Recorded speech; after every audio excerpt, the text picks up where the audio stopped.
Life, come see me, yo. I'ma teach you how to build up wealth for your family, not just for yourself. I'm a bestseller, a house flipper, a businesswoman, a go-getter, a big investor, a goal builder that could teach you to get richer like millions, baby. You really about to fill your savings. You about to have multiple streams to pass your children, baby.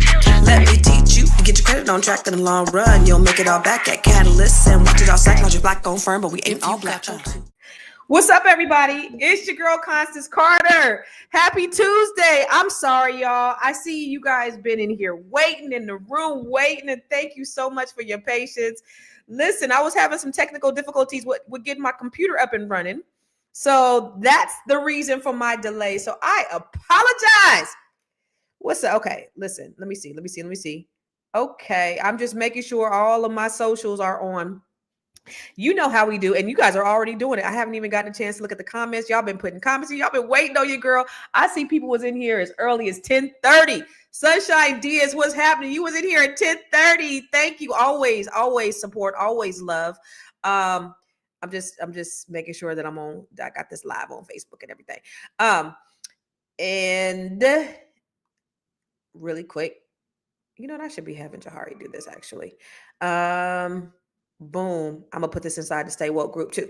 All right. I have a group on Facebook, by the way. It's called Stay Woke. If you are not a member of Stay Woke, please become a member of Stay Woke. I try to put just informative information in there. It's a way to just kind of connect, collaborate, network with other like-minded woke people in the building. And when I talk about Stay Woke, it's not about this whole idea of this left-wing thing that they talking about in the media, in politics with your president and all that stuff. When I talk about stay woke, I'm talking about stay wealthy, outstanding, knowledgeable, and empowered. So this is what being woke is. It's about being wealthy. We build wealth as a community. We are outstanding. We are excellence in action. We're knowledgeable because we're taking the time to educate ourselves and educate each other. And we are empowering our community so that we can do better. There is an African proverb that says, when you teach a man, you teach an individual. But when you teach a woman, no, that's not the one I wanted to say. I be saying that one so much. The African proverb I wanted to say is, if you want to go fast, go alone. But if you want it to go far, to go together.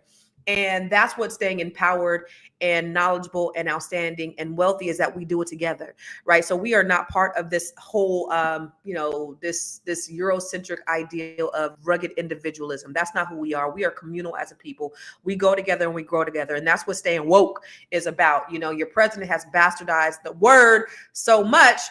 And so I wanted to take that word back and empower us with that word. Look at this here. Woke is bullshit. I don't know if you've been watching, but we got rid of woke over the last 2 weeks. Woke is gonzo. So we took over the Kennedy Center. We didn't like what they were showing and various other things. We're going to make sure that it's good and it's not going to be woke. There's no more woke in this country. This woke has cost us a fortune and cost us our reputation. I don't like the term woke because I hear woke. You know, it's like just a term that half the people can't even define it. They don't know what it is. A lot of things going on with our military, with the woke and all this nonsense. They're not learning to fight and protect us from some very bad people.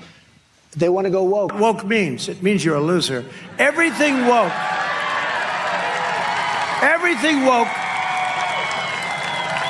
It's true.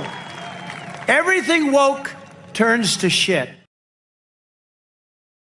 Quick, because if y'all don't like me cursing, forgive me, but this dumb motherfucker just don't know what woke is, has no idea, and this man is so stupid. That's what I want to talk about today, y'all, because I seen this article and it was sad, it was embarrassing, it was funny, it was all the things, and I wanted to talk to you guys about it today because it is absolutely insane with this administration, everything that's going on, y'all. Oh my God.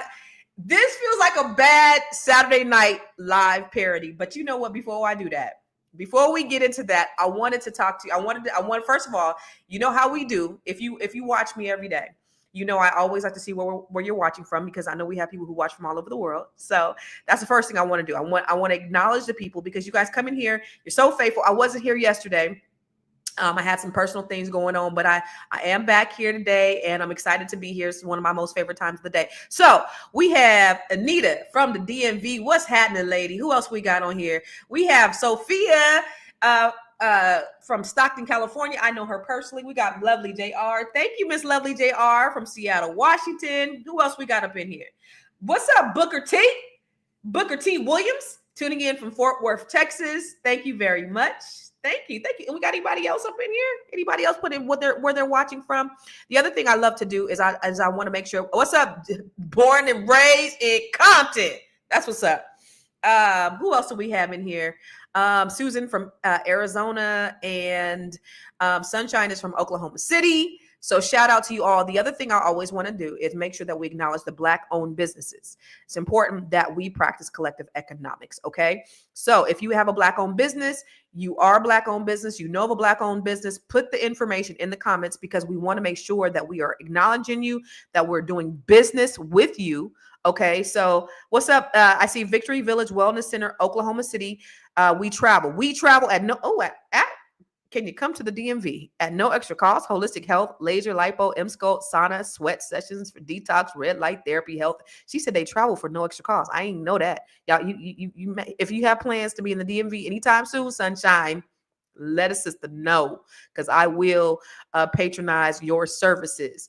So, all right, Sunshine. She said, yes, ma'am. She's laughing. Yes, ma'am. Okay. Well, when you out here in the DMV, I want to see you. We're going to make it a mission. In fact, I need to holler at you. Because the Net 7 Collective, we're doing an anniversary in June. And so I may want to use your services to do something special for the ladies. So we got to talk. DM me on Instagram if you can, because I know we follow each other on Instagram. All right. What's up, Nikki from Birmingham, UK? Okay, your grandma lives in DC. That's a good reason for you to be out here. You stay at your mama's house. We would love to connect. We are a trucking industry and looking to expand. That's at QFM. Well, I don't know where to find you. You're a trucking company. What's your website? Where you're located? What services do you offer? I want to make sure that we are putting the information out there so that you guys can, so that people can contact you if they need you. Okay. I cannot get live to play this morning. All right. Anita. I'm on like 7-8 different platforms. I'm on Twitter. I'm on Boyce's Twitter. I'm on Boyce's Black Excellence channel. I'm on Constance Carter YouTube channel. I'm on Constance Carter LinkedIn channel. I'm on Fly Nubian Queen YouTube channel. I'm on my personal Facebook. I'm on my business Facebook. So there are many places where you can watch me live if you need to watch me live. All right. Sunshine says she needs a realtor in Fayetteville, North Carolina. Anyone have a contact? Here's business right there. Okay, there's business right there. And if you need help finding one, I can help you find one too. I can help locate that because I have a network of realtors that I work with. Okay, what's up, QFM from Waterbury, Connecticut? Okay, so they're located. What do you do? So what do you specialize in? How can we work with you? That's what I want to know. All right, what's up, Von? Okay, all right, bet. Okay, real quick. I know I wasn't here yesterday. I want to catch y'all up. How was your weekend? What did you do this weekend? What did you do? I had an amazing weekend. So let me just tell you real quick. So we did a book. I don't know if you know. We did a book called Unbreakable. This is the book. This is an anthology with the Net 7 Collective. Unbreakable. This got water damage because my damn son left the box outside and didn't bring it in. But we have a book. An anthology. It is a powerful book. Look at the reviews. The reviews are great. Within the first 24 hours of us releasing this book, we were in the top 100. So the cool thing is about Net 7 Collective is I'm a coach. I coach them to do all these different things. And one of the things that they have now become, since becoming a part of this cohort, is 17 of them are authors. Now, everyone had the opportunity to be authors in the whole cohort. 17 of them decided that they wanted to be in this anthology. We're going to do another one. Probably at the end of this year. And so, we'll see who's going to be in the next anthology. But so we have ladies from all over the country. Every cohort was represented. So all 4 of the cohorts was represented in this anthology. And so here in the DMV, there are 4 women from the DMV. So a church dedicated their whole day to our book. They called it Unbreakable Sunday. That was so dope. So we got a chance to get up, tell our stories, tell it about, why we wrote in our book and just kind of go through the journey. And then we had a Q&A at the end. And I wanted to share this because Somebody asked in the Q&A, and this is for you. So this is something that everyone can take away. Okay. Somebody asked inside the Q&A, what do you do to get unstuck? Right. So we all answered this question. How do you get unstuck? And many of you are stuck right now. Many of you have an idea, or many of you want to do some things differently, but you're stuck. You're stuck in your own way. You're stuck maybe because of limiting beliefs. You're stuck because of whatever reasons are in life. And so here's what I shared about getting unstuck. This is what I do to get unstuck. What advice would you give them to get unstuck? So one of the things that I teach to the ladies is something that's called the ramp method. So this is something that I do every single day. And I believe that is something that can really kind of help you get unstuck. It's just a practice that I do every day. So I rise up early, I try to rise up an hour early. So write this down. Y'all got your phones, write this down. Do the ramp method every single day. So I rise up early, and then I do my affirmations.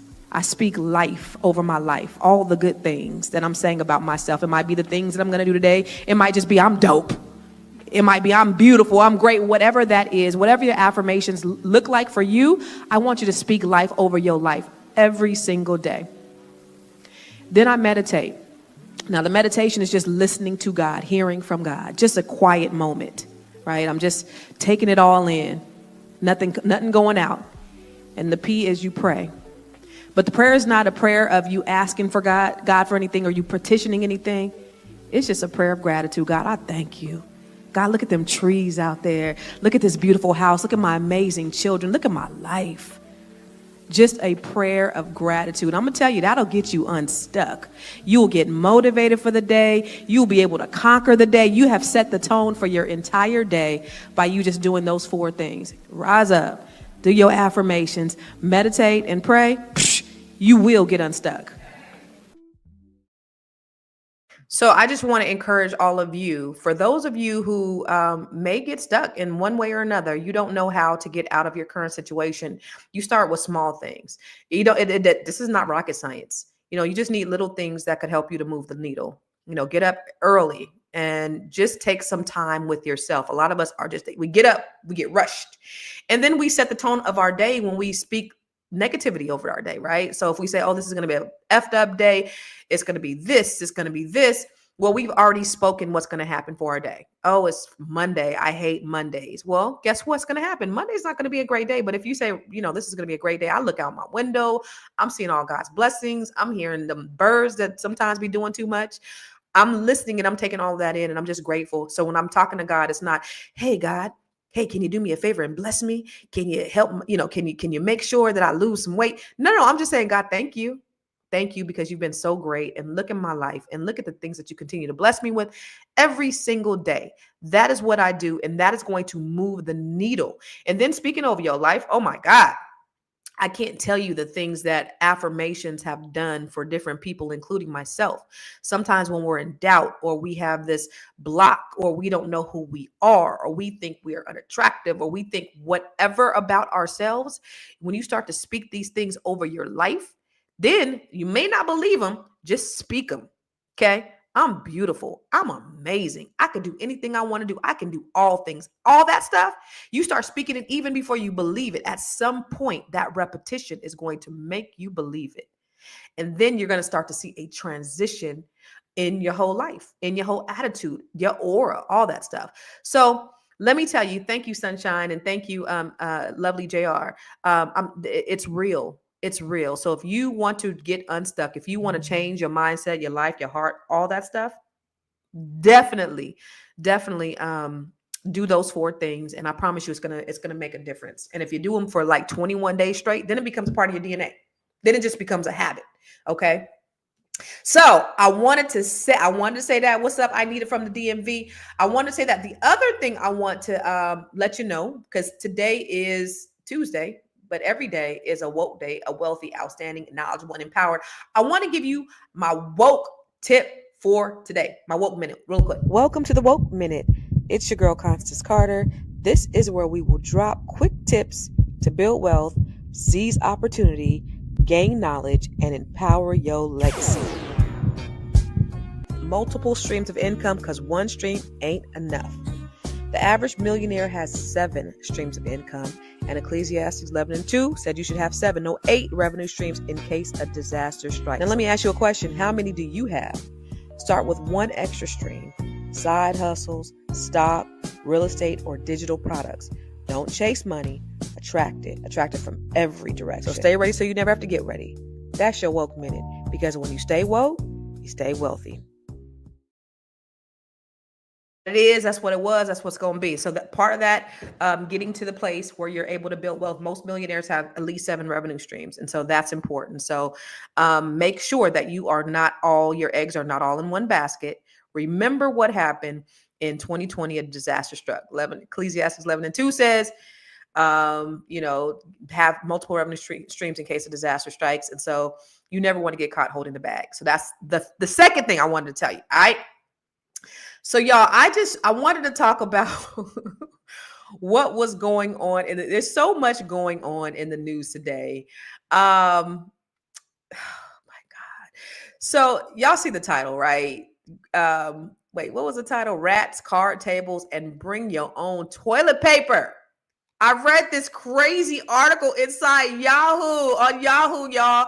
This is crazy. You see the title. This is crazy. Some federal employees return to their government jobs are being met with rats in the break room, card tables as desks, and no toilet papers in the stalls. Hold up. Stop right now. I want you to heart this this show right now, wherever you watch it from. Just send me a couple of hearts. Let's get this visibility out here and make sure you share this on your platforms, okay? I need you to understand. Trump, okay, so let's just break it down. Trump issued a new executive order ending remote work for federal employees just because he said that's what we should do. Okay, he wanted to make sure everybody came back to work full time. No more flexibility, even though they were getting more productivity when they had that flexibility. Just back to business as usual, okay? So they're trying to cut the workforce. This is what they're doing without having to fire folks. They want people to quit. Now let's talk about a little bit deeper about the implications, right? Especially for our people, job security, economic stability, and how we protect ourselves in systems that are not clearly there to protect us. Let me just read you. Where is that article? Let me read you. This was in USA Today, but it was on Yahoo page. Okay, I got it. So look, so the Defense Department, they returned to work at an Army base in the Midwest to only find their offices were not mission ready. Overflowing parking lots forced them to scramble in ever widening circles in search of open spots. Crammed in the tight quarters, they sit elbow to elbow at card tables and talk over one another on the phone and on video calls. There's a few spots to break for lunch or snacks because all of the cafeterias on the base shut down. Okay. Supplies are so scarce, y'all, that they got to bring their own toilet paper and paper towels. Okay. To help out the undermanned cleaning crews struggling to keep up with germ-riddled bathrooms and dirty workspaces, employees are told to pack up their trash and take it home with them. Listen, are you picking up what I'm putting down? Are you picking up what I'm putting down? You hear the conditions that these federal workers are going through. Making matters worse, fresh worries. Legionella, the bacteria that causes Legionnaire's disease and sometimes lurks in the base's World War II era buildings, have been making its round. Morale has cratered as employees juggle long commutes and childcare headaches. Okay? Somebody said we honestly get way more done at home, but those facts, and no one seems to want to know the facts anymore. Let me see what else. President Trump has ordered federal employees back to the office. Many federal were directed to work full-time part-time. Okay, so less than half, 46% of the 2.3 million federal employees were eligible to work remote. Only 10% of them were actually fully remote. Okay. And what it says is telework and hybrid schedules actually boosted productivity to record levels and made it much easier for them to manage their daily lives and family schedules, according to a federal employee who spoke to USA Today. So far, I was laughing, I was chuckling, but it's not really that funny because it's sad that they got to deal with this, right?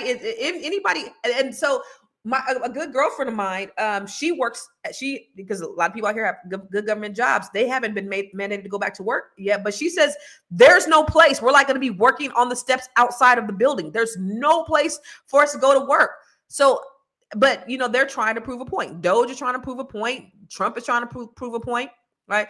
So federal workers say that they got to get in early to jockey for parking spots and chairs and basic supplies, rely on spotty internet connections, and retreat to their cars to discuss sensitive or classified matters out of earshot of co-workers. Some people have set up makeshift offices inside supply closets. Is that crazy? Is that crazy? So this is what's going on inside these federal buildings. Now, Trump has said they didn't think this out. They didn't care what was going on. They don't care that this increases productivity. So you have to wonder why. Why are they doing this? Well, they're doing this because they're trying to get rid of the federal workforce. They're trying to minimize the federal workforce. We know that Elon Musk's Doge has been over this. Let's bring them to work. Let's fire these people. Let's do all these things. But we also know Elon Musk's Doge has gotten over $80 billion in contracts since the inauguration. So we understand that they're trying to take away they're raping the federal government and they're giving it to all of their billionaire friends. Why do you think? Now, Facebook, Amazon, when Trump came into office and they all went to the White House and they had their meeting at the White House and they came out and everybody said, we rolling back DEI. We're doing this. We're doing that. We're doing that. What promises do you think were made at that White House meeting? What promises do you think that were made? They were going to do all of these things for all these billionaire companies, these billion-dollar companies, to make them even richer. It's the only reason. It's the only reason why you see that that Facebook ended up paying Donald Trump, $40 million because they censored him because he was lying, because they were fact-checking him. You think about all these things that are happening. They are raping the federal government. They're really destroying this country. They're reducing the federal workforce so that they can reallocate the money to their billionaire friends. That's exactly what's going on. So all of these things that are happening, these people are sent back in these deplorable conditions. Nobody's saying that. And then, y'all, did you see? And I wish I had the graphic for that. I don't know if you saw, but they are texting secret war stuff via text, and they accidentally included a journalist. So he knew about a bombing that happened 4 hours before it happened because they texting on I think it's called Signal, which has been known to have been hacked by our enemies. And then they lied and denied and said that they didn't do it. And then they said that they did. And then when they asked Donald Trump about it, he said, I don't know anything about that. Yo, when you elect a clown, you get a circus. That's what's going on. We have a whole circus going on right now, y'all. It's a whole circus out in these streets, in these Washington, D.C. streets. And then poor Mayor Muriel Bowser, who is actually the mayor of Washington, D.C., they're talking about taking a lot of the federal programs away from Washington, D.C., a lot of funding from Washington, D.C. when they're self-funded. So they don't have anything to do. They don't come from the federal government. But the problem with D.C. is they don't have any representation. They're paying taxes with no representation. Taxation, remember, taxation with no representation. That's Washington, D.C. And so remember, as a big FU to Donald Trump in his first term, she painted right there at 1600 Pennsylvania Avenue, Black Lives Matter Plaza, which now she's having to take that down or else risk, punishment from Donald Trump. We also see that he's going after his enemies, the people who've come after him for crimes that he's committed. He's going after them. He's stripping their security. There's like so much corruption going on. And the crazy thing is, nobody's saying anything. And that's the crazy thing about this whole thing, y'all, is nobody's saying anything about it, which it's crazy. It is absolutely insane. Again, we are in the twilight zone. We are in a whole circus, and they are laughing their asses off at us. Y'all texting top secret war information on an app called Signal that you didn't download it on Google Play, on Apple apps, the App Store. Really? This what we doing? And the president has no knowledge. They didn't brief him on what was going on. They just out here just, again, running the country like Suge Knight ran Death Row. Somebody finally said something that I thought was poignant that needed to be said. And I don't know why they're not touting this from the mountaintops. I don't know why Kamala or even the Democrats are even saying this. Remember what Rosie O'Donnell, I don't know if you guys see what Rosie O'Donnell said. A lot of people did vote for him. Yes. Do you accept their right to do that and their opinion of him? Well, I respect their right to do that. I question why the first time in American history a president has won every swing state and is also best friends, and his largest donor was a man who owns and runs the internet. So I would hope that that would be investigated and that we would see whether or not it was an anomaly or something else that happened on election night in America when Kamala Harris was filling up stadiums with people who supported her, and Donald Trump was not able to do that. So it's curious to me. And as an American and a believer in democracy, I would hope that we would be able to look at all of the reasons why this happened in our country.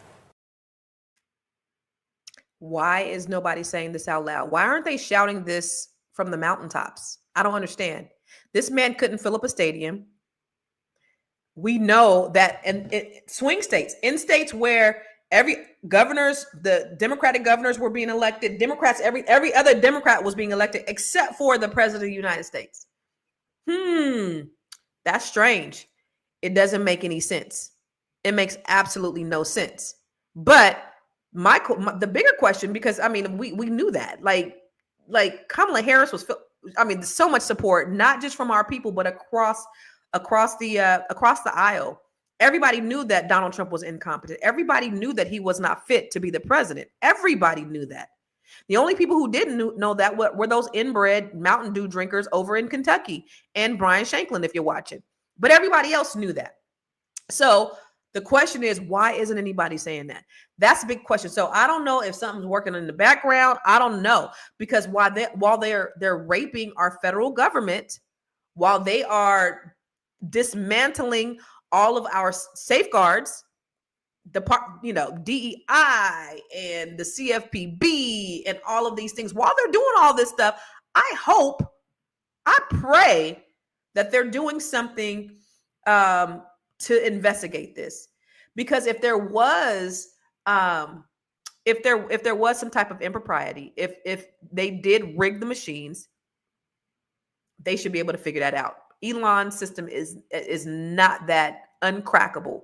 So they should be working overtime to figure that piece out, because it just doesn't make logical sense. Like, I'm not the sharpest tool in the shed, but it doesn't make logical sense. Really quick, I want to tell you about a training that we have coming up last Saturday. Did anybody attend my Think, Build, Monetize training on Friday? I don't know if you attended the Think, Build, Monetize training on Friday, but I thought it was pretty great. I got a lot of great feedback. We got a lot of people that signed up for our training that we have coming up this Saturday, which I'm really excited about. A lot of you guys signed up for it, and I can't wait to get you guys all in the room to help you go from your idea to actually having a business. I'm super excited about that. What's up, Linda Veal? Hopefully you signed up for the training, because we're going to do a training on Saturday that's going to help you to go take your idea, take it from ideation to manifestation to monetization. And the reason why I actually took it, it was a 2-day training. I actually did the 2-day training 2 weeks ago. I made it into a 1-day training. So 2 reasons. I want to make it more affordable to you. I want to make sure we get in, get out, get the information so you guys could go on about your day, go on about your weekend, so you guys could execute. I made it into, so the last training was $397, I believe. This one's only $97. But it's a full day where you're going to be able to actually walk away with some things. Let me show you really quick. little bit of information about it. The Bring Your Idea to Life training was originally a 2-day training. Some of the students had an idea in their mind. They weren't sure what they wanted to do. They had a business that they wanted to really get off the ground, or they had a business that they wanted to scale and grow. Don't listen to me. Listen to what they had to say about their experience in the training. I came with just an idea. I really didn't know how or what to do. I walked away with not only knowing what I came in with, but what I was able to accomplish while I'm here in my next steps. It really take me out of my comfort zone. Although I have all these passion about specifically something that I wanted to create, I didn't know where to go. And this training actually helped me to take whatever was in my head, put it on paper, forced me to do what I didn't expect I was gonna do. I thought I was just gonna come and just follow a lecture. I didn't know I was gonna do step by step, and at the end of it, create something that I could actually start working on. This workshop has been really, informative and transformational. It's not just informational; it has actionable steps that you can do. And like throughout this whole workshop, Constance always see where we were at, asking like, why would we buy, helping us crystallize our offer, helping us, have more clarity and be able to articulate our offering and our vision and what we can, provide. And, I recommend this workshop. It's really, it has been transformational, and I'm thankful for signing up. So listen, seating is limited because I can only take so many people in this training with me by myself. However, I want to help you get from ideation to manifestation to monetization. So you need to sign up for the training, and let's bring your idea to life.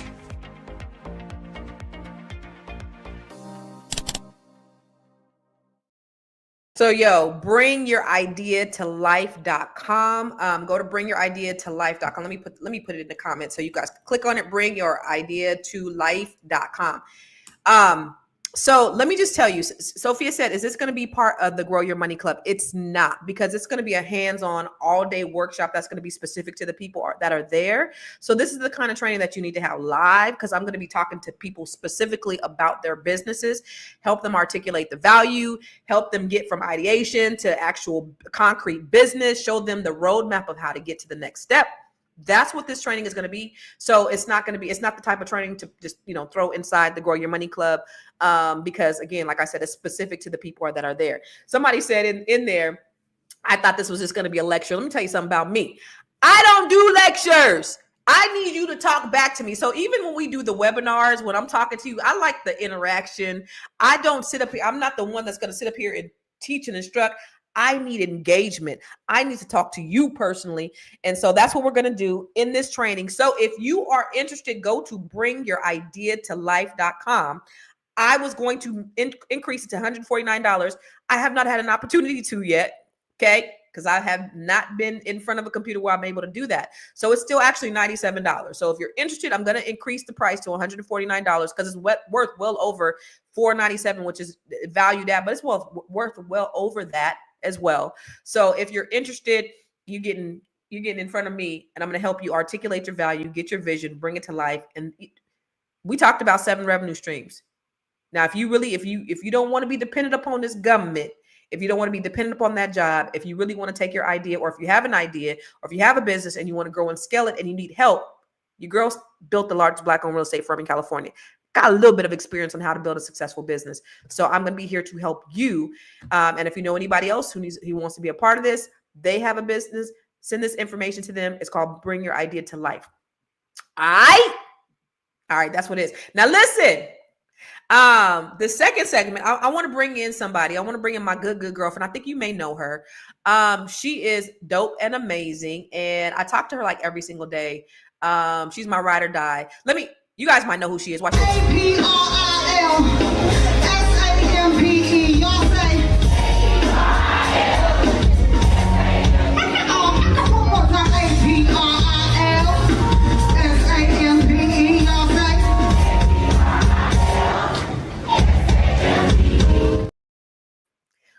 What's up? What's up, Miss April? Where? How come she ain't up here? Come on, what's up? Jahari, add her to the stage because I can't see the. There she go. What are you doing, April? Oh, I'm trying to bring my ideas to life. You always got some drama going on, girl. What? I'm working on bringing my ideas to life. You don't understand how important this is to me. My wealth is my health. You get what I'm saying? Like, if I want to help people grow, I need to make sure that my wealth is on point. You get what I'm saying? Do you get what I'm saying? Anyway. I need to bring my behind to the gym. April is so dope. Everybody loves April. Tell April to stay home. Oh shit! They said tell yes, yes. They did the right thing. See, that's them saying they want me to come back. How you doing, James? James, cut it out. Look at James. That's my man right there. That's my man right there. April. Yes, my darling. Girl, did you see? I don't know if you see what's been going on, but girl, they got people going back to work with rats, card tables, and bring your own toilet paper. Okay, so can we talk about the whole bring your own toilet paper? Yes. Okay, so I don't know if y'all are aware, but I'm in the real estate. Okay, and so we do strongly believe, if those of us who show homes, right? Sometimes we're out showing homes all day, all night, and when we do, we might have to bring our own toilet paper to. Well, that ain't got nothing to do with a federal workplace, federal work environment. No. No, that is ungoodly bad, y'all. That is ungoodly bad. That is sad. The problem is they didn't prepare for this. You know, this man just said, everybody going back to work. All these buildings had been sold. All these people had, you know, and I think it was only a small percentage of them were actually working from home, but they got more productivity. You know what I mean? Like, people were able to have the flexibility. Now you got people that are doing these long ass commutes. They have less time with their family. How is this better for the country? How is this better for the federal workforce? So you're going to always have some people that fuck off, right? Even if at work, you have the people that's in the corner at the water cooler, ain't doing shit. So like, just because they're there don't mean they're going to be more productive. This is one thing. And I'm sorry, y'all. Y'all are going to be angry when I say what I'm about to say. This is one thing. Are you ready for what I'm about to say? Oh, I don't know. Because I know you're going to say some bullshit. Yeah, and this is bullshit. So I'm going to say it. This is one time I agree with Constance Carter. Oh! Damn it, I said it out loud. Oh! I said the silent part out loud. Okay. We never agree. Never. But you should hear our personal conversations. They are hilarious. I say you are batshit crazy, April. And sometimes we say the same shit though. Sometimes we say the same thing. But on this I'm right. Saying the same thing, but in different words. But I'm right. So yeah, then listen. If that's the direction you want to take, I'm okay with it. You can be right. Right now, I'm agreeing with you. Do I think that it was that people could have gone back to work? Yes. Right? In some instances, yes. Do I think everybody should have gone back to work on Tuesday? Maybe they should have staggered it. Maybe. Okay. And I strongly believe, and I think you and I had this conversation about what was going on in like the DMV as it relates to the traffic, right? And as it relates to a lot of the home sales. Bring it on back to real estate. They have a lot of people who were selling, had to sell their homes. Why is that? Well, it was where they went and bought their homes. If you all notice how Prince George's County was like one of the largest Black wealthiest Black counties. Yeah, wealthiest counties in the country. And then not only Black county, but they were top 5. I heard Angela Alsobrook say they were top 5 wealthiest counties in the country and the wealthiest Black county. So, you know, Black people, top 5 wealthiest counties in the entire country. Yes. But it started to shift over to St. Mary's County. Charles County. So why is that? Well, everybody said, I'm going to let my money work for me. I'm able to work from home. I can have a bigger home. I can have more land, more space, and I can live out here and still do my job. And that's what was happening. Well, people said they had to go back to work. Yeah. Why do we think all those houses were being sold? And now people are buying back in the actual DC area, Yeah. Georges County. And the prices are going to skyrocket. Yeah. So, yeah. It's really bad because a large number of the workforce are Black people. We are going to be disproportionately affected. I'm sure they looked at that before they made this decision. Now, you may or may not believe it, April, but I believe that they took a good hard look and said, okay, what's the majority of our workforce? Black people. Okay, how can we disrupt them in another way? Let's make all of them go back to work, even though we have no accommodations for them, even though we know that they moved away and they can no longer get to work. How do we make them quit without us firing them? well, you know what? I might agree with you again. No, I'm sorry.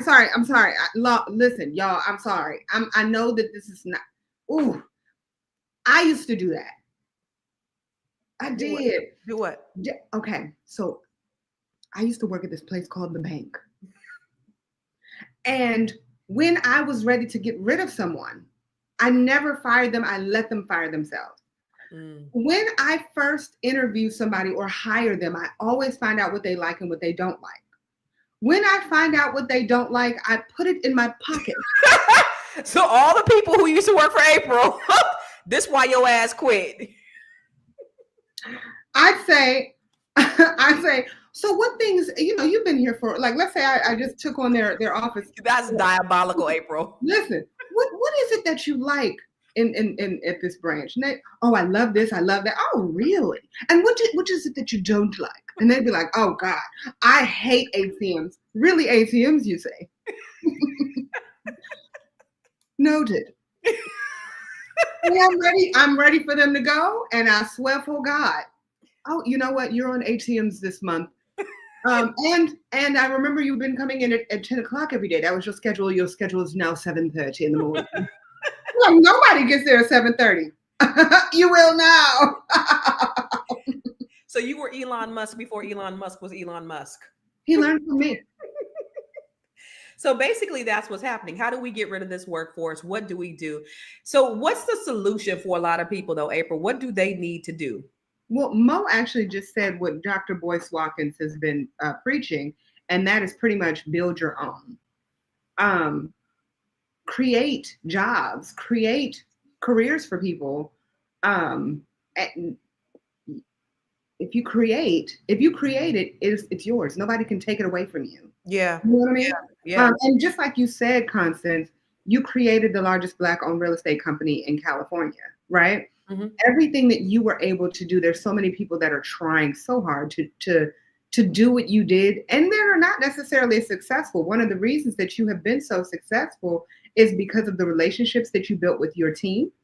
It's because of the relationships you built with your clients. Even to this day, you're still doing transactions for people in a whole different state. Yeah. They're calling you and they only want to work with you. That's true. If you create it and you create it correctly, then you will be successful and you won't have to worry about being hungry.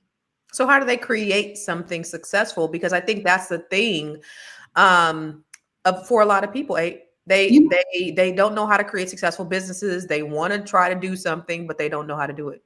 I'm so glad you asked that question. So there's an event that's coming up. Bring your idea to life. Oh, I alley-ooped that one. And thank you, Tahari, in the back. Thank you. Bring your idea to life. And I will say that, look, y'all know I'm Constance's one of her biggest fans. She said that we were on the phone yesterday. You said that to me. Yeah, I am. I'm one of your biggest fans. I'm one of your biggest fans because, and I'm gonna put this out there. She did exactly what I totally disagree with. Okay, Constance, y'all. I'm gonna tell y'all a secret: strong enough for a man, but pH balanced for a woman. Constance Carter would get on live with like boogers hanging out of her nose and eye dookie. Goddamn lie. And she would be like, I'm going to tell you all about stuff. And I'm like, I can smell your breath through.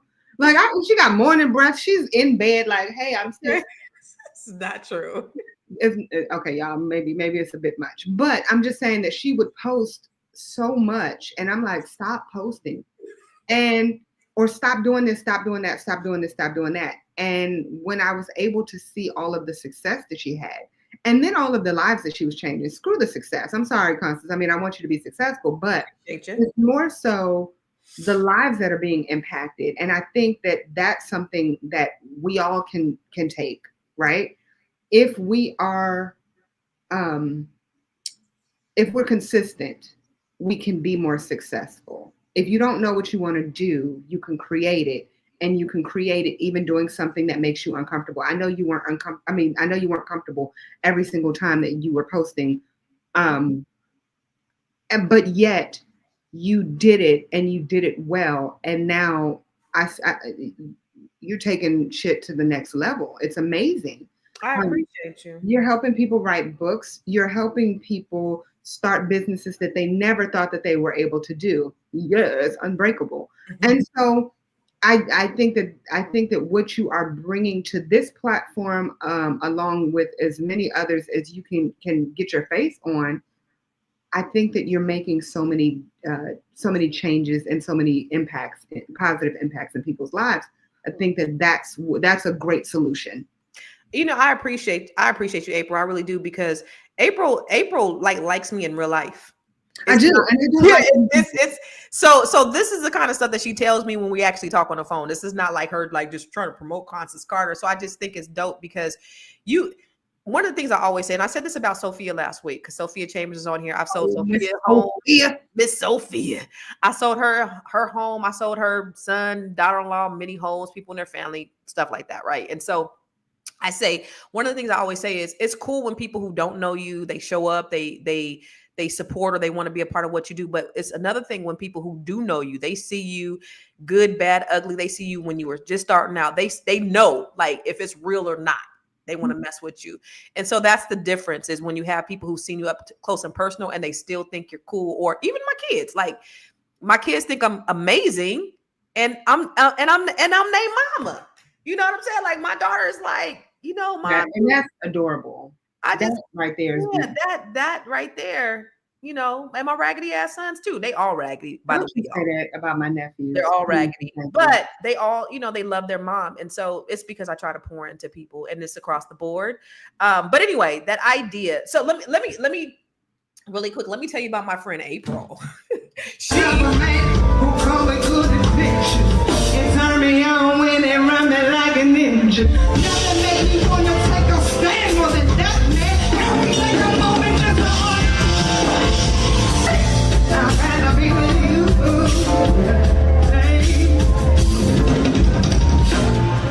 I'd rather be with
April Sampé.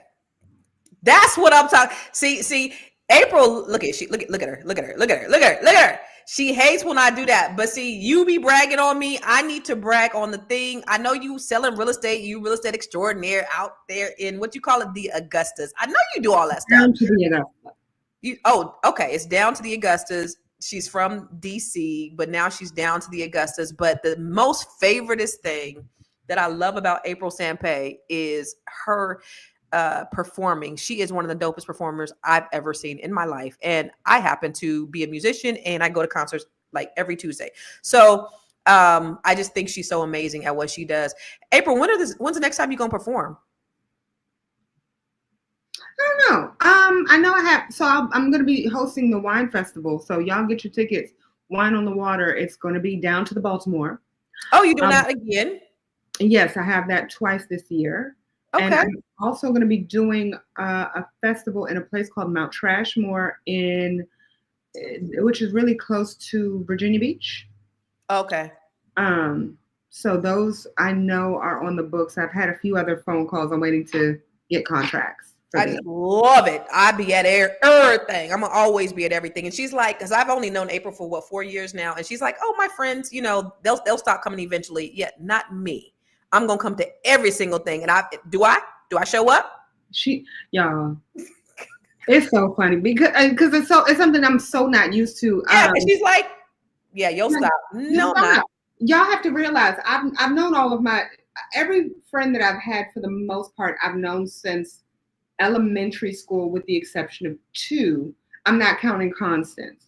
So there's 2 people outside of elementary school, and all of them are like, all right, well, I've seen it. Yeah.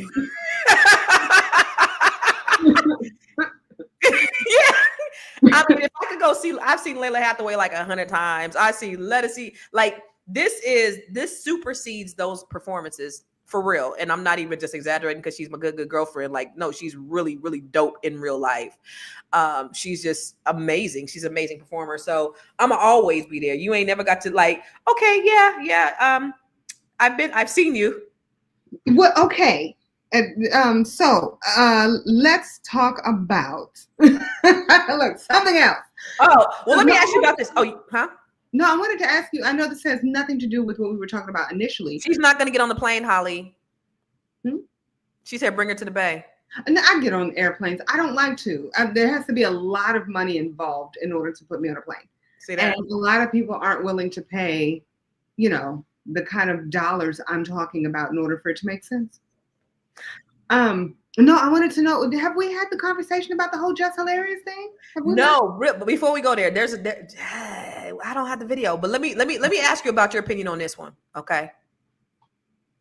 Ladies and gentlemen, I ain't even mad. I feel bad for the brown people who thought they were better than black people, who are now facing deportation. I feel bad for the white women who didn't realize they were the real DEI hires and were going to lose their job. I feel bad for Columbia and Emory and Johns Hopkins losing $300, $400, and $800 million, but HBCUs ain't never had that kind of money. I feel bad for the Tesla dealerships that got to close because they lost $900 billion since December because they forgot it ain't electricity, it's people that power this nation. I feel bad for them. A little bit. Until I remember the words of that black sister with cornrows. Until you do right by me, nothing you do is gonna work. I tried to feel bad.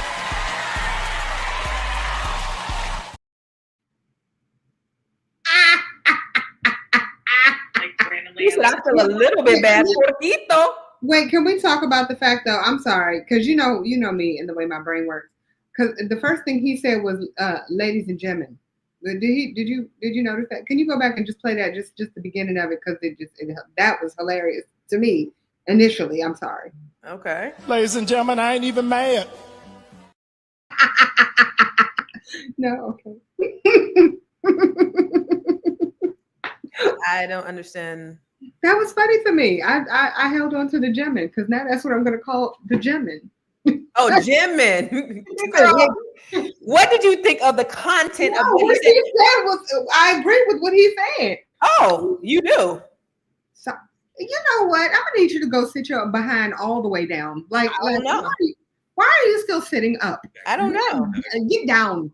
I don't know. We're going to be taking a look at all the stuff Oh. on. Hold on, wait. Is Constance out there listening to porn? Shut up. No, I thought it was interesting because you know, I don't know if you saw the Venezuelans for Trump. They were like, I will vote for Donald Trump. And then the next week they were like, Donald Trump, why did you do this to us? Because they were all being deported. I will vote for Donald Trump. No more. It was hilarious. And then the same lady that was on stage was like crying, why did you betrayed us, Donald Trump? Because just like he said, y'all thought y'all was better than everybody else. I'm going to see, this is the thing about America. America will vote. Somebody said it, they articulated so well, and I can't remember how they said it, but they said one thing about these people is they will vote against the things that they need because they think they are impeding someone else. They didn't say it like that, but they think that they're hurting somebody else, but they don't realize that they're actually hurting themselves. And so they will vote because they think it's going to hurt them, because for so long, everything has been in their favor. You know what I'm saying? So the shit that they're getting, the things that are getting done to them, that's been happening to us a long time. So we know how to pick ourselves up, you know, pull ourselves up, get, you know, brush ourselves off and try again. We've been able to, you know, endure with the most atrocious things that have happened to us, the biggest atrocities. We've been able to overcome all of that stuff. And so they don't even know how to act. They are, you know, it's just kind of like, you know, the Great Depression where you're going to see motherfuckers committing suicide because they don't know how to deal with this type of adversity. Can I ask a question though?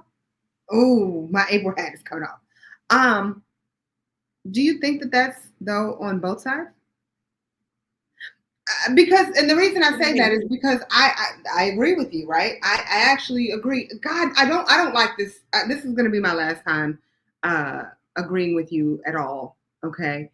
But I agree. Like, but I think that it's on both sides. Like, I think if you look at where she about to fuck up. Go ahead. I think that if you look at, I'll give you an example. Mm-hmm. They were talking about Chicago and how they always talk about that's what they use. No, and I'm using Chicago, and I'm saying, okay, do you think that maybe you could go in and say, let's make a change as it relates to Chicago, because it's not necessarily looking any better, right? And then at the same time, you can look at exactly what has happened just now. Okay, no. Let's go back to Chicago. What are you saying? Do you think you can make a change? I don't understand. Well, with all of the violence and all of the deaths that happened, are we not calling it Chirac? Is that not what it's called anymore? Okay. As it relates to leadership, they're looking black on black crime. Go ahead. Go ahead and talk about the black on black crime. Like that's what they do. That's what they turn to. Okay, but so are we saying that we should hold on and keep the black on black crime? Help me out. I need to understand. So what you're saying is, what I'm to understand is, let Cabrini Green stand with dignity, and so everyone can still just fight inside. I don't understand what that has to do with people voting against their own best interest. Why would, if nobody in leadership is making a change as it relates to your city and helping to clean up your city, and they're keeping it just as dirty and as disgusting as it is, would you say, you know what, maybe we should change and try something different? Who has the power? Understanding who has the purse strings? I'm sorry? Who has the power and the purse strings? Your city, the leadership of your city, your mayor, so would you not make a change as it relates to the people in leadership in your city, or would you hold on to them? Help me out, Constance. Now I need to know how you are thinking, because what you're doing right now, because I see how your brain is moving. Your brain is saying, oh, no, we have to keep everything the way that it is, because we have to make sure that our Black people still keep killing each other. Oh, is that what I'm saying? That's what I just heard you say. Oh, now we got to go to black on black crime. Goddamn right. I don't want my brother killing my brother. I don't want my, is that what I'm understanding that you want? No, you have to change the conditions of the place. So you're asking the people, you're asking the victims, the people who have been institutionalized with crime, violence, drugs to change their circumstances. You're asking them to pick themselves up by their bootstraps. You're asking them to do it. Well, they don't bring in the guns. They don't bring in the drugs. They didn't cause urban decay. They didn't take the jobs out of the city. They're not the ones that did that. But if you provide them opportunity, hold on.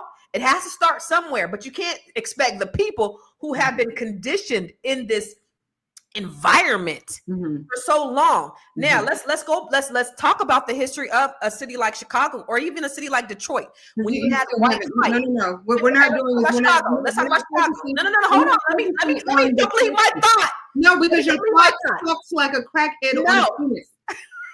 Let me complete my thought. Because when you think about how it used to be in these cities, when Black people came from the South to get these opportunities, and you had the great industrial revolution where people were coming out here to get jobs. Then you had white people taking off for the hills. But when the white people took off for the hills, that then took all the money out of the economy. The local government stopped putting money in the areas. They stopped, the stores closed. They stopped providing services. Now you have urban decay. Then you add the drugs that the CIA has pushed in there. So you add the drugs and the guns and all those things that continue to keep us exacerbate the violence in this concentrated area. That's then the result. So you're saying, well, y'all just need to stop killing each other. Well, they didn't start this in the first place. So there needs to be some resources to tackle it at this level so it could trickle down, because that's where it started. Okay. So pretty much what I'm to understand is there's never a time that people are responsible for their own actions because they're Black. That's not what I said. No. That's what I heard. That's not what I said. It's okay. So everyone in the chat, please make sure. What I said, April. What I said is there needs to be resources at a higher level to be able to combat that. But you got to understand, they don't want to combat that, because here's the thing. The people on the streets are doing the job of the KKK. So they are self-eliminating. It's self-genocide. They're creating the genocide that the white people were doing for years. And so that's the reason why they can't be responsible for that. They're not responsible for what they're doing. There is self-responsibility, Tamara. No. So thank you for saying that. Does self-responsibility exist? Absolutely, it exists. But I'm saying, when you put people in condition and you strip them of resources, you put you throw all of these things, the drugs, the guns, the violence, all that stuff, and you put it in a concentrated place. It's like an experiment. Black people were an experiment in these areas. Yeah, we have to actually start looking at ourselves for one time, and that's what I have been. Yes, she is, Terry. I'm sorry, but I hope one day to be able to use your services. I think that as it relates to us, we talk about businesses, right? We talk about money being taken away, jobs being taken away. What are the solutions? The solutions are to create our own, right? And so the way I see it is, we have to start raising ourselves. We are raising our children. We have to start teaching our children that doing the things that those kids in Chirac are doing are wrong and bad. And then we also have to start electing people, because like I said, I'm that person who I don't like either side. So you can like me or hate me. I don't care. I think that as it relates to both sides, there's so many screwed up things that are happening in the government, and we are not doing what we should be doing, meaning we should be having people like you, Constance. If that's the case, then you need to be running for whatever. Yeah. I'm just saying, if you want to make a difference and to make a change and to not be worried about taking money out of people's pockets, because if you really look at a lot of the government officials, what they're doing is they're taking money from your pocket, and you're saying they're taking all this money from my pocket and I want to hold on to it. Bull. Create your own. We need to create a whole different government. Like, if you know what I'm saying? Like, if that was me, that's my solution. But, I get it. And it looks like most of the people but it looks like It looks like most of the people in the comments agree with you about self-accountability, about us having to do for ourselves. I'm there with you. Are you? It's like, I'm there with you about, yes, being I talk about that all the time. Self-sufficiency, independency, self-reliance, all those things are important.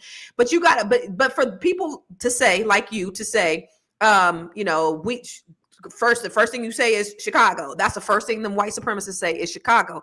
It's like it's like black people, right? Okay, so DC. Hold on. Let me finish my thought. Wait. Let me finish my thought. My thought is, when people talk about the conditions of black people, we were enslaved longer than we've been free. We've literally only been out of Jim Crow for the last 50 years. We were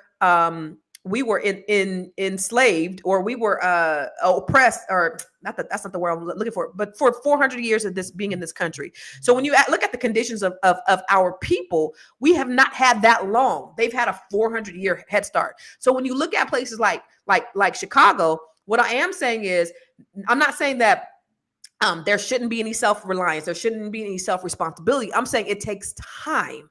And somebody said there's a lot of resources and information out there. That takes time because it didn't happen. It didn't get this way overnight. So it's not going to be something that's going to be resolved overnight. But I do believe that there's a lot of resources out there. The other thing is, the Chicago mayor last year was asking for reparations. I do remember, to say, if you give us reparations, we can stop the crime, because if you give us the money, the resources can go to this, provide jobs. You remember, you were here. Everybody in the in DC they worship who? Marion Barry. They love that man. See, you say, of course, people from outside DC, they just thought he was a crackhead, right? Man was set up. That's what I thought, right? Everybody thinks that. But they love him because he provided opportunity, resources, jobs. There was money there. He took that money and he aided black people. And that's the reason why you see DC being what it is, from being like Chirac 20 years ago. Now you have all these upwardly mobile Negroes. And that was somebody in a position of power who was voted in. And that's what I'm explaining. Why can't we make a difference, lady? That's exactly what I'm saying. So I need you to stop all of a sudden. Say, oh, well, that's because that's what white people say. So they go straight to Chicago. All right, fine. I'll go to DC. I'm from there. I experienced it. I have friends and family that were incarcerated because of what they did to DC. And there was so much change that has taken place as it relates to DC. You need the right person in there. You need another Marion Barry. So then are we saying the same thing? And Terry's telling me that I'm wrong? I don't know, but James, I don't think he likes you. No, he doesn't. I don't think James likes you. I think what it is James wants me to come back. James knows that I'm always asking for, if you haven't offended me at least one time in the chat, you ain't coming back. Come back. Say that one more again, April. In the chat, and I'll be coming back. Real quick, I want to take a real quick break, and I want to talk about the Grow Your Money Club. For the people who are logged on, I want to talk a little bit about that.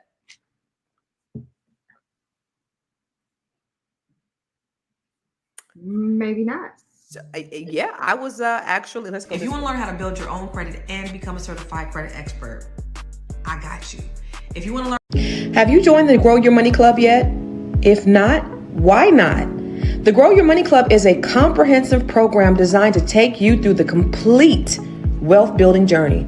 We don't just offer random courses, we guide you along a clear path, starting with fixing your credit and becoming a certified credit expert, to building your business, increasing your cash flow, diversifying your portfolio, and ultimately letting your money work for you. With over 30 trainings designed to increase your net worth, you get to either purchase the trainings individually or go through the 12-month roadmap. Here are just a few of the courses. From campus to cash flows, this is teaching your children to become real estate investors. The wealth map training shows you how to eliminate your debt, increase your credit, and diversify your revenue. You can learn to write your book using ChatGPT. Learn how to build your online community. What about 8 ways to make money using AI? Oh, and here's 7 online revenue streams to fund your $1 million dream. How about learning how to purchase tax deeds or land banks? What about getting started in government contracting? If you're a rookie, the Real Estate for Rookies training has everything you need. The Business Blueprint training will help you build your business foundation, get business credit, get business funding, and learn how to pay yourself so that you can scale your business to the next level. Or perhaps you want to create jaw-dropping video content using CapCut, Midjourney, and ChatGPT. There are so many trainings and master classes within the Grow Your Money Club, and I also drop one new training per month. You do not want to miss out on this opportunity to invest in yourself, because guess what? You are your biggest commodity. You are your biggest investment. Join the Grow Your Money Club today.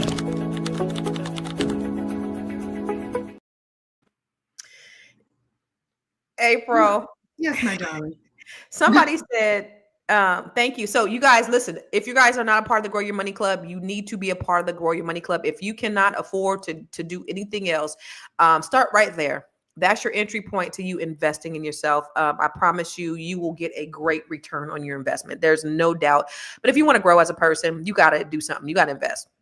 Got to. I've invested hundreds of thousands of dollars in my own personal and professional development. And that's the reason why I've been able to do what I've been able to do. But if you want to see some results, you got to invest in yourself. James Oliver Johnson, though, he don't like you, but I think he likes your singing. Oh, he likes you very much. No, it's not James. James said he likes me. No, it's not James. It's James Head. I know, but I don't think he likes you either. Oh, he doesn't? Yeah, I think James Oliver. See, he said no disrespect. I mean, I like your singing, but I don't really care too much for you. I think both of Jameses don't like you. That's you know what? Okay. He called you Donald Trump. You know what's funny? Another one of my big supporters, Brian Stanklin, he's not on here, but he DM'd me today and he was like, look, he said something like, he sent me a post, a Facebook post that said here, what did he say? He said, it said Elon Musk net worth is up $13 billion today because Tesla stock is up 9.4%. And it said that it was up like $3 or something. And I said, why are you on these white boys nuts so hard? Why are you riding on them so hard? Like, actually, my issue, Constance, with you, my darling, is like, why does everything have to be a black-white thing? Why? Like, what I'm definitely not going to do ever is treat. James said he don't like you. Oh, he does hate you. Is that what you're saying, James? He says I have. He says I have no hate. Oh, he does hate me. No, that's the other James. Oh, the other James says I do not like you. And listen, I love you both. Seriously, I'm not even lying. But I just wish you could not. What I don't want to do is turn the world to. He said I like all powerful black women except you, and you're not one of them. I mean, maybe he doesn't think I'm powerful, so maybe that's what he's saying. See, now I understand. Thanks, James. He's like, you are weak. One day we should have a more. Anyway, yeah, what I don't want you to do is put white people down or just people who are not black down. I'm not anti anything. I'm just pro black. Why I gotta be anti anything else? Because you listen, ma'am, you are pro black and very much anti everything else. That is so untrue. You can be pro black without being anti anything else. I agree. Pro-black. I agree wholeheartedly. Mm-hmm. James said you should run for mayor. Mm-hmm. Of what? Mayor of what? Constance Land. Right. After they hear this shit I've been saying on there, they're gonna be like, she's a racist. Terry said, I like April's energy, her motivation and spirit. I like women like that. Oh shit. Okay, Terry. Love you 2 times, Terry. Mm-hmm. Terry said he's on here because he got a little bit of time. Hey, April. So in the Net 7 Collective, we did on Sunday, we went to a church out here. I got a little video, like a little day in the life video. It was so cool. Watch this. Today was a beautiful day. We were invited to Fort Washington Baptist Church to speak about our book, Unbreakable. And when I tell you, this church was so amazing, they were so welcoming and inviting, and they created a whole day, y'all, for us. It was called Unbreakable Sunday. Now, in this book, we have authors from all over the country, but these were our DMV authors. And so the church invited us to speak about our stories and do a book signing.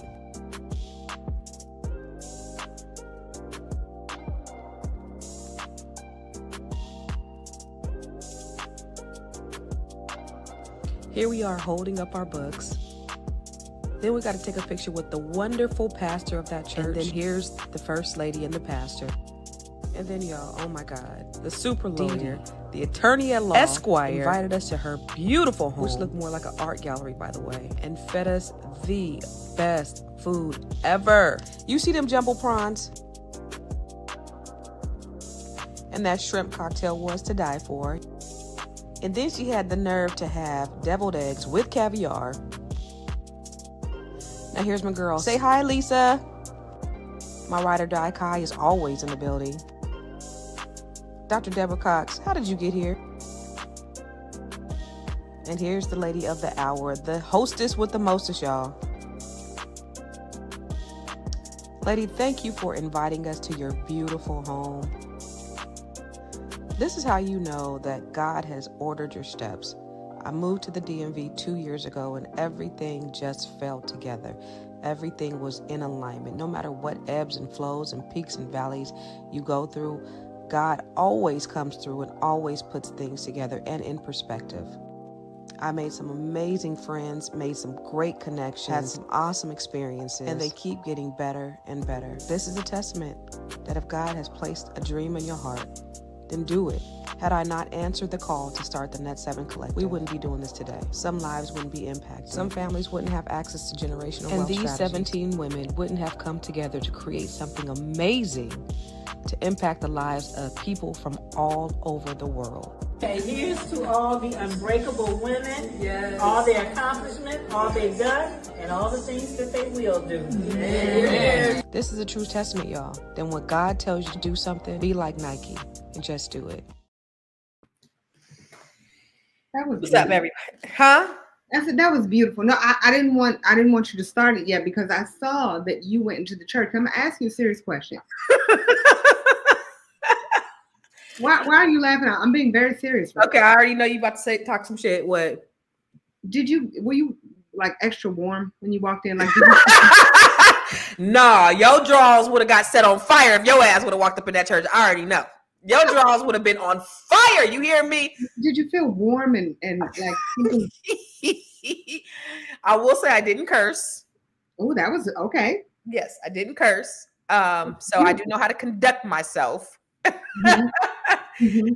No, I wanted to show that video actually because I was hungry and I need to go get something to eat real quick. But the other reason is because what I wanted the people to take away from that is that, like, you know, well, first of all, 2022 was the worst year of my life. And you know, April. 2024 was for me. Yes, it was. It was. But you were resilient through that, April. Like you were still great. Bullshit. But go ahead, continue. You had some moments. You had moments. But you were still, huh? 2022. Mm-hmm. Go ahead, you were saying. No, I'm just saying you had moments, but April was still a really dope person. But you did 2024 made my ass itch. You ever had itchy ass? I almost ghosted April. We were talking about that before earlier. So just so you know, I will ghost somebody. Like if I don't like you, I will ghost you and never talk to you again. And so April was in one of her moods, and I was ghosted. In a mood. I know not of what you speak. She said I couldn't have ghosted her though, but I would have. So anyway, but that was your 2024 because you were going through some things, and you know I just had to be there and be a friend to you, just like you were for me in 2022. But at the end of 2022, I had, I fasted, I prayed, I didn't talk on the phone. I just really got really clear on what I wanted to do. I talked to you, April. Okay, I did talk. I broke it and I talked to you. But all my dudes, I put them. I'm just kidding. But I did. But I did come up with this idea of the Net 7 Collective, and what it ended up being. The reason why I wanted to bring it up is because if God's placed something in your heart to do something, you do it. You don't know whose life could be impacted. You don't know what could be happening. You don't know. You have no idea what can happen as a result of you being in alignment with the things that you're supposed to be doing. And we've been able, you've been in every cohort. We've had over 60, 70 women in the cohort. Mm-hmm. And just be able to affect change in 60 to 70 women, and even beyond that, just because I answered the call, and so I want to just encourage people to answer the call. If God has placed something in your heart to do, then do it. Be like Nike and just do it. And then make sure that you get everything that you need to get knowledgeable, to get the training, to get empowered, and all of that stuff too, because that's important. Like God's will be fulfilled, whether it's through you or somebody else. So you might as well be the one to do it.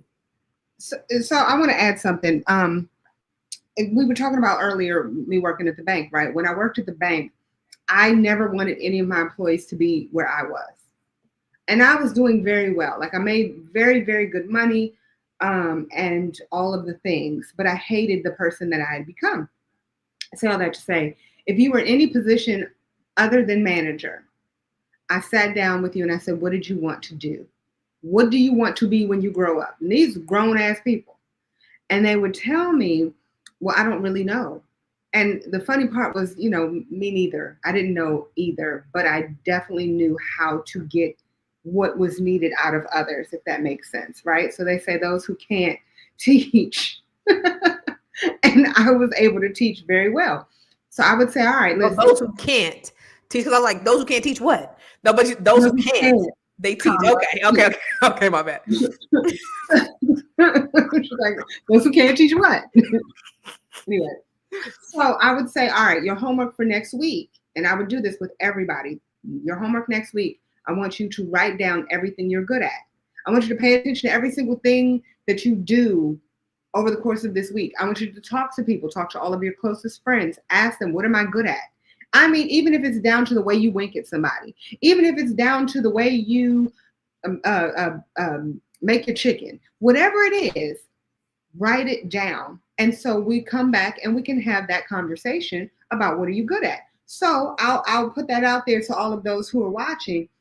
Write down the things that you're good at and then join that 7 so that we can help you to create whatever it is that whatever it is, right? The next thing that you have going on. And that's the thing. That's the cool thing about Net 7, the Net 7 Collective too, is that, it's a community of women. And what somebody said last week, a continuum. But the other thing is, because it's a continuum, we now have what's called study hall, which is facilitated by her, which she's amazing. Girl, she had me all up in my, but she had me all up in my feelings and my feels it was last week. And it was powerful. It was definitely a powerful meeting. But what happens is, so with Net 7, I teach you the concepts. So here's a concept to kind of get going, but then we have what's called study hall, where we actually put the concepts into action. So we are actually doing the things that you learn, right? To make sure that you're actually following through and you're doing what you're supposed to be doing. You get uncomfortable. We're not gonna make you embarrassed, but you get uncomfortable, and we make you do it, and you get to embarrassing people. You be embarrassing people. Poquito. But we make you, you got to get uncomfortable though, if you want to have any type of success. Comfort does not come in success, or success does not come in comfort. But let me share this video. 3 or 4 years, I've been praying for a business coach. I knew that a coach, I read many times that all the most successful people have a coach. Coaches have coaches. I've learned how to purchase land. I've learned how to do overages in real estate.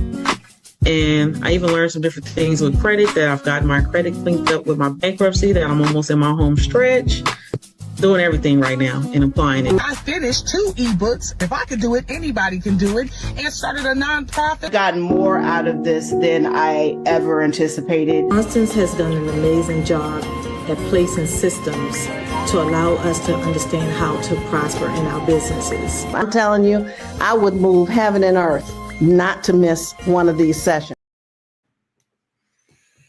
So that's and that was the first 2 cohorts. We've had 4 more or 3 more since then, and it just gets better and better and better and better, I think. And you have some amazing people like April. I was telling her, like, you the secret sauce, girl. You the secret sauce. Your positivity, your energy, just being inside there. And I know people be like, if I join, is April gonna be there too?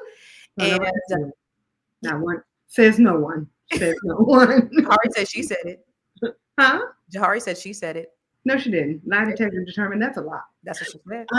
But no, it's definitely something that is needed. I think that there's going to be one that's going to be set up for gentlemen. We're going to have to find Are we doing that? We're gonna have to. We're gonna have to do something. Men don't. Somebody asked about that on Sunday, and men don't pay for personal development. Men don't do that kind of thing. They don't. They don't think it's important. That's why you see most churches with mostly women. That is a true statement. That's true as it relates to churches. But in this day and age, you do see a lot of there's a lot more men that are willing to pour into themselves in this day and age. Are they pouring into themselves? Yes, and I mean, if they're the head of the household, granted, the woman is the backbone, but sometimes we need to talk to the head. Yeah, you're right. We often do need to talk to the head. That's the thing about it, is the men need to step up and they need to do some self-improvement so that they can change their lives and their family's lives. Like, really. But what needs to also happen is to find an amazing man that is able to kind of facilitate that, because one of the biggest issues that I see in the Black community is this, a lot of women who are constantly telling Black men how to be Black men. Mm-hmm. And they can't. And there are a lot of men who don't know how to be men because they were raised by women. Yeah. So we need this. We need that. Yeah. So I would say that there needs to be a situation where if we could pull a group of men together to make some amazingness happen, I think that's like another piece of the puzzle that's missing. And we've been talking about advancing ways that we as women can help to advance the beautiful men of our culture. We want to advance and be the pushers, be able to push them. We amazing you guys. We need them to be their best. We really need men to be their best. I just want to read a portion of what Dee Dee said. Dee Dee McCann, she was one of the ones who was at the church. She said, "I'll continue to say that it is such an honor to be a part of Net 7 under its outstanding founder, Constance Carter. She's truly gifted and genuine, the executor. She gets the things done. She pours into each of us constantly and is dedicated to helping women excel. I highly recommend to any sister reading this to join the collective when the opportunity presents itself. You will be blessed beyond measure. I cannot express enough how much my being a part of this sisterhood has changed my life, both personally and financially.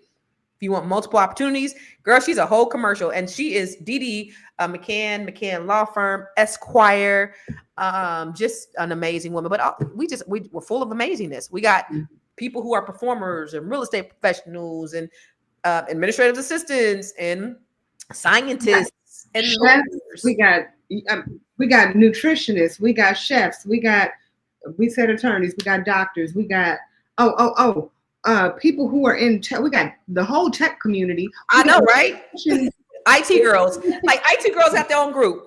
Okay. And then we got educators. Yeah, we do have educators. Girl, we got everything. We got everybody in there. Yeah. Like, honestly, if you need it, we got it. We got it. We are a community in and of itself. And we just created something that I needed for myself. I needed this community, and it's everything. It's everything and more. So if you're interested in joining the collective, we still have room for you, because it's a continuum. Who said continuum last week? I don't remember. It was Ida. It was Miss Ida. Now, can I tell them about Miss Ida real quick? Please. Miss Ida is a firecracker, a rebel. That lady hijacked a plane in the 70s, went on a lam to Cuba, running from the feds, convicted with 20 years. Only did 10. Only did 10. Like, we got just some amazing women. I was like, oh, we writing your book. We writing your book, Ida. She getting her own book. Okay. She got a whole book. Because let me tell you. I told you April, right? I told you about her when I interviewed her. Did I tell you about her? I didn't tell you. I didn't even tell April. So I didn't even tell April. And so, the first, like, when we restart the 12 weeks, I don't tell who anybody is. Like, we are all women. We ain't no titles, ain't no doctor, ain't no what you do out here in the world. We're women. So I think like 3 or 4 weeks in, I was like, all right, let's talk about what you do. And I couldn't wait for everybody to hear what she. And everybody's like this. Yeah. Oh wait, we got parents of celebrities. Yeah. We have two parents and two big celebrities. Everything. Everybody is there. Everybody's in the building. PhD, public high school diploma. You got a PhD too. I do. Y'all, what do they say? The doors of the church homo. The doors of the church is open. You guys, if you want to advance your career, if you want to create your own career, if you want to create jobs for others, if you want to build generational wealth, that part.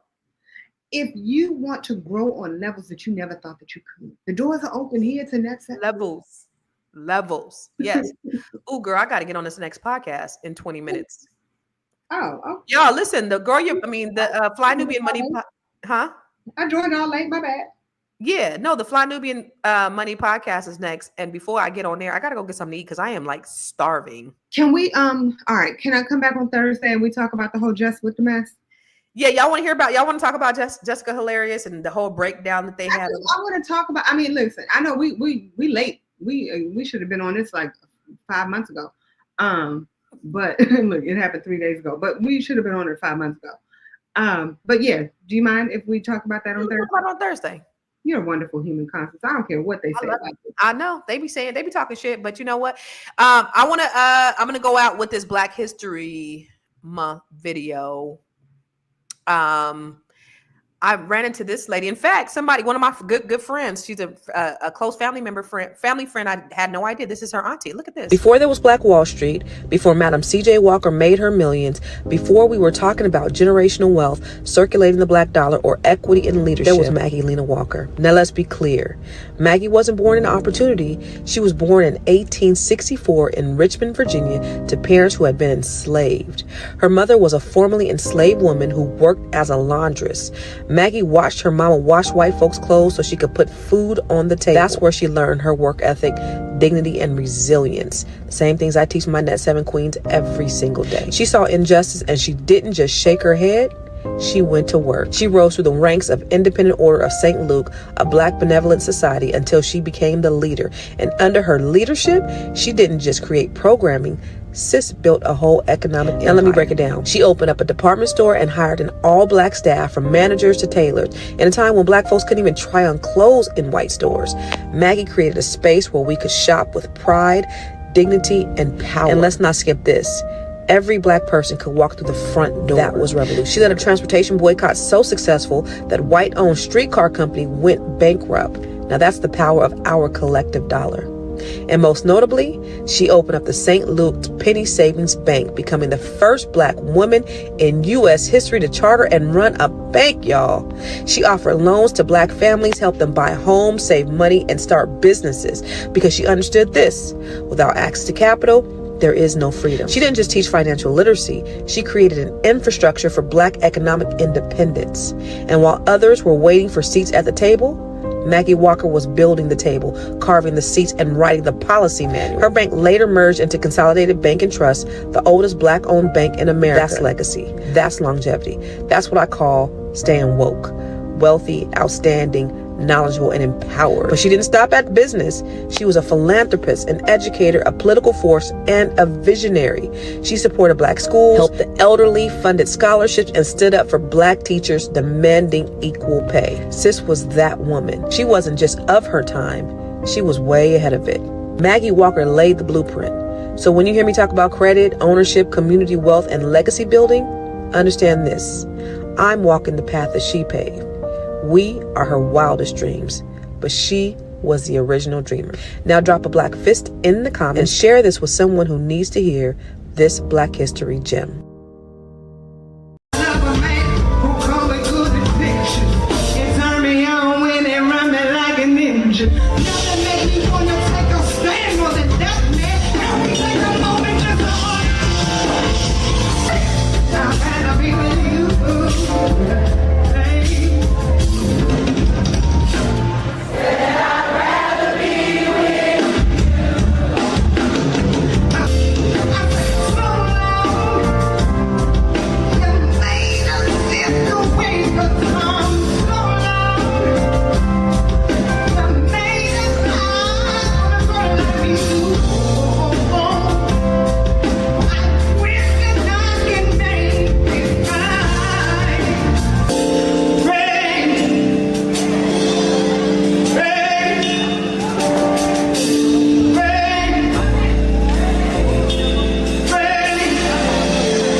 Yo, look at Wait, where are you?